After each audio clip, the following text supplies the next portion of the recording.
You are going to die. And then what? If you've never seriously thought about death, then you should be careful, starting now, because everything you're striving for, your anxiety, your ambition, your love, the money you've saved, the awards you've won, the words you never got to say, one day all of it will be erased by the same thing. That thing is called death. So what is death really? It's not some injustice from above. From a biological perspective, it's almost mundane. Cells stop dividing, and your body temperature slowly drops from 37 degrees Celsius to room temperature. The death of the body is a natural law, like leaves falling in autumn. There are no exceptions, so why are we afraid of it? The answer is hidden in your genes. The reason you are alive today is that every one of your ancestors survived long enough to reproduce. Billions of years of evolution have engraved one thing into your DNA: an instinctive rejection of death. In other words, being afraid of death is not a weakness, it's your factory setting. The species that weren't afraid of death, they're already gone. But genes are only the first layer. The deeper fear comes from your self-awareness. Think about how much time you've spent constructing this thing called me, your memories, your mother's voice, the one thing you're best at, the kind of people you can't stand, the plans you've hidden in your notes app still unfinished. You've spent decades, brick by brick, building a structure called me. And that means this: that entire structure is flattened in an instant, and it will never be rebuilt.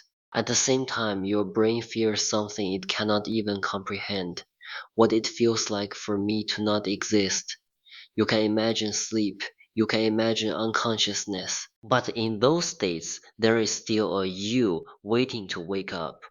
Real death has no waiting, no darkness, no emptiness, because even the you that could experience emptiness is gone. That kind of total disappearance, that is the deepest source of fear. And then there's another layer: regret. The people you can't let go of, the words left unsaid, the places you never went, the things you never finished. The cruelest part of death is not that it takes you away, but that it comes to settle the bill while you're still in debt. So what do you do about it? Let me tell you something most people haven't realized. All great human civilizations are, at their core, systems designed to cope with the fear of death. Religion gives you heaven. Philosophy gives you meaning. Art gives you immortality. Science gives you longevity. We write history. We have children. We leave our names behind.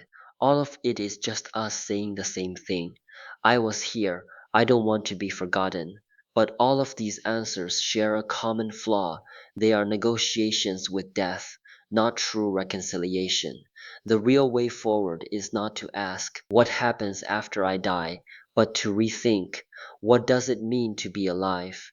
The ancient Greek philosopher Epicurus said something over 2000 years ago that no one has ever refuted: when death arrives, you are no longer there, and when you are there, death has not yet come. You will never truly experience death, you will only ever experience being alive.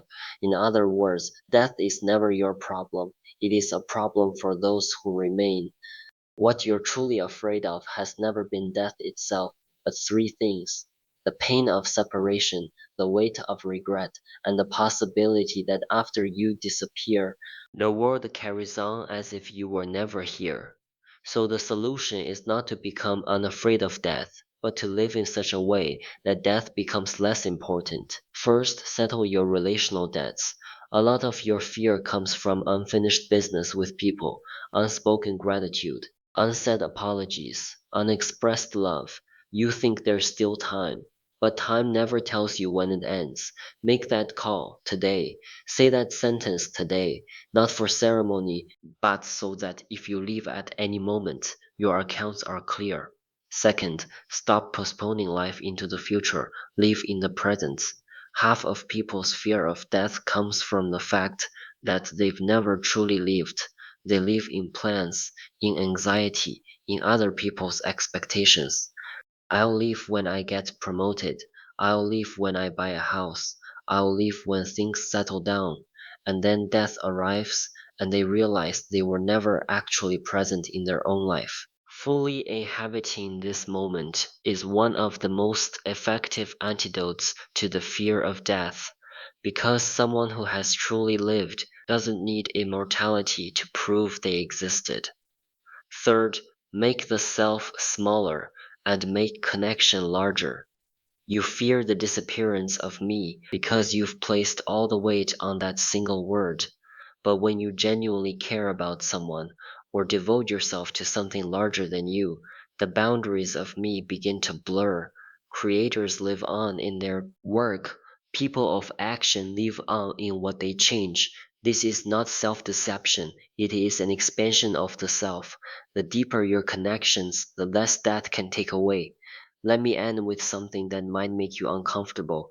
Your fear of death is probably not because you love life too much, but because you haven't truly lived it seriously enough. Don't wait until you're on a hospital bed to think about this. Don't wait until a funeral to realize what matters. Today is the youngest you will ever be again.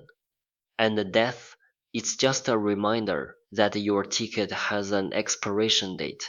You are going to die. And then what? Then every choice you make, every word you say, every person you love finally carries weight.